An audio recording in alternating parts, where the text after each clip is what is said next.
सोलापुरातील पापया तालीम परिसरात असलेल्या एका कारमध्ये काही गंधक जे आहे ते ठेवत असताना त्याचा भीषण स्फोट जो आहे तो झाल्याचं चित्र काही वेळापूर्वी पाहायला मिळालं होतं। आपण पाहतोय खरं तर एका 4 चाकी गाडीमध्ये सहारा गन हाऊस ही गन हाऊस आहे आणि या गन हाऊसचा कर्मचारी जो आहे तो ज्या छर्र्याची बंदूक असते या छर्र्याच्या बंदुकीचे ज्या 100 गोळ्यांचा बॉक्स होता 100 गोळ्यांचा बॉक्स या गाडीमध्ये ठेवत असताना तो बॉक्स चुकून त्याच्या पायावरती पडला आणि तो बॉक्स पायावर पडल्यानंतर त्याचा भीषण असा स्फोट झाला आणि या स्फोटामध्ये त्याच्या पायाच्या अक्षरशः चिंदड्या ज्या आहेत त्या सर्व दूर पसरलेल्या पाहायला मिळाल्या।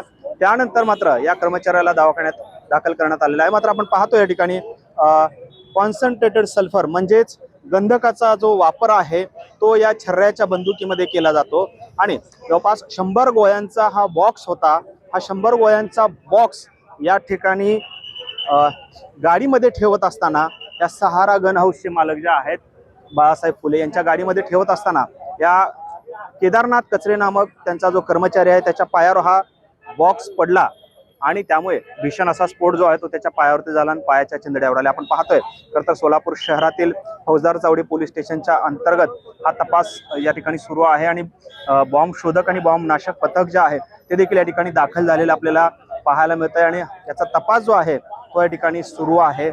नक्की आणखी काही या गाडीमध्ये आहे का, या गाडीचं लॉक देखील आता उघडण्यात आलेला आहे आणि सर्वच वरिष्ठ पोलीस अधिकारी जे आहेत या ठिकाणी घटनास्थळी दाखल झालेले आहेत आणि याचा शोध जो आहे त्या ठिकाणी घेत आहेत। नक्की कशाचा स्फोट झाला, केवळ गंधकाचा स्फोट झाला की आणखी काही त्याच्यामध्ये कंटेंट होता याचा देखील तपास हा संपूर्ण BDDS पथक जे आहे त्या ठिकाणी करताना आपल्याला पाहायला मिळतं। मात्र भीषण असा हा स्फोट झाल्यामुळे या ठिकाणी राष्ट्रवादी काँग्रेसचे कार्यालय देखील आहे आणि त्याचबरोबरीनं आपण पाहतोय की BDDS पथकाचं जे पूर्ण पथक आता इथे आलेलं आहे आणि त्याचा तपास जो आहे तो ते करता आहेत।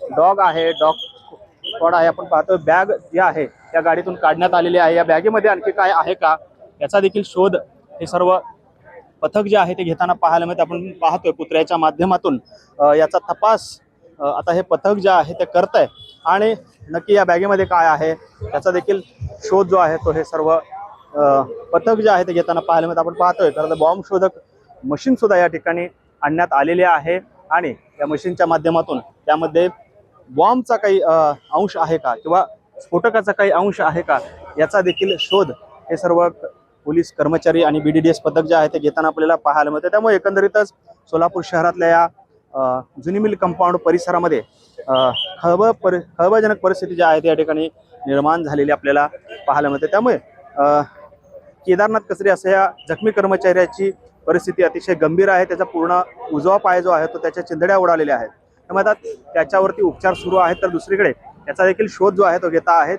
मात्र या सहारा गन हाऊसच्या मालकावर गुन्हा दाखल करण्याची प्रक्रिया जी आहे ती देखील आता पार पडणार आहे।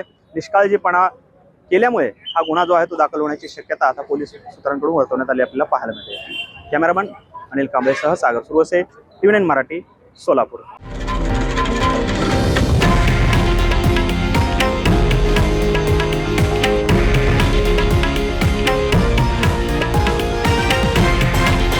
हे आहे देशातील नंबर 1 न्यूज नेटवर्क आणि आपण पाहत आहात TV9 मराठी, एकमेव।